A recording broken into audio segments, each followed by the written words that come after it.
Hello la team, aujourd'hui je voulais vous parler du pouvoir du moment présent. Dans nos cultures, on est souvent stressé parce qu'on pense soit au passé, des choses qu'on aurait pu améliorer, des choses qui se sont passées, des choses qui nous ont impacté, ou soit au futur, les choses, comment on va s'en sortir avec certaines choses, comment on va digérer certaines choses, comment ça va se passer. Enfin, on est toujours connecté entre deux mondes qui n'existent pas encore. Le passé s'est passé, on ne peut rien y changer. On a une leçon à apprendre, à accepter, qui nous a fait grandir, mais on ne peut pas le changer, on ne peut pas changer ce qui s'est passé. Et si on croit au karma, rien n'arrive par hasard, donc c'est un résultat de tout ce qu'on a fait, de nos choix qu'on a fait. Et en fait, en essayant juste de voir pourquoi ça s'est passé comme ça et qu'est-ce qu'on en sort, qu'est-ce qu'on peut en sortir, en fait, on apprend à être une meilleure personne pour demain. Et concernant le futur, on ne peut rien prévoir aussi parce que qu'est-ce qu'on en sait que demain le monde sera le même, notre personne sera la même, on peut vraiment rien savoir.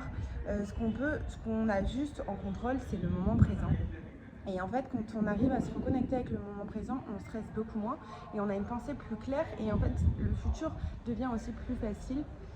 Et ça fait du bien en fait de s'arrêter dans le moment présent, de voir un petit peu les détails, d'être toujours... Pourquoi on veut toujours être plus loin, pourquoi on veut toujours plus, pourquoi on n'apprécie pas déjà ce qu'on a.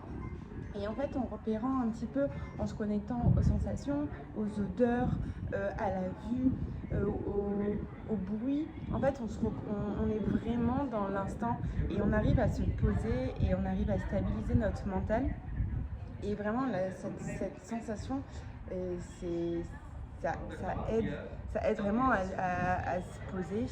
Et si j'ai un conseil pour les personnes qui sont stressées, c'est vraiment prendre le temps de souffler, on prend une profonde inspiration et en fait on marque un temps de pause. Et remarquez la paix qu'il y a pendant cette pause avant votre prochaine expiration. Et en fait c'est ce moment-là de tranquillité d'esprit qu'on essaye d'avoir quand on se connecte au moment présent. Donc voilà, je vous laisse faire l'exercice avec moi. Mettez-vous dans une position confortable, le dos est droit et on prend une profonde inspiration par le nez. Et là, on bloque quelques secondes avant d'expirer encore. Il y a des pensées qui viennent et c'est normal, il ne faut pas se juger. En fait, il faut juste les accepter. Vraiment, le pouvoir de l'acceptance, ça fait beaucoup de choses. Si vous les acceptez, mais que vous les laissez couler et que vous reprenez sur votre respiration, petit à petit, votre esprit, il va balayer toutes ces inquiétudes un peu qui servent à rien pour venir à l'essentiel. Donc, c'est normal d'avoir des inquiétudes, mais en fait, il faut savoir les filtrer et il faut savoir voir celles qui ne nous servent pas et celles qui nous servent.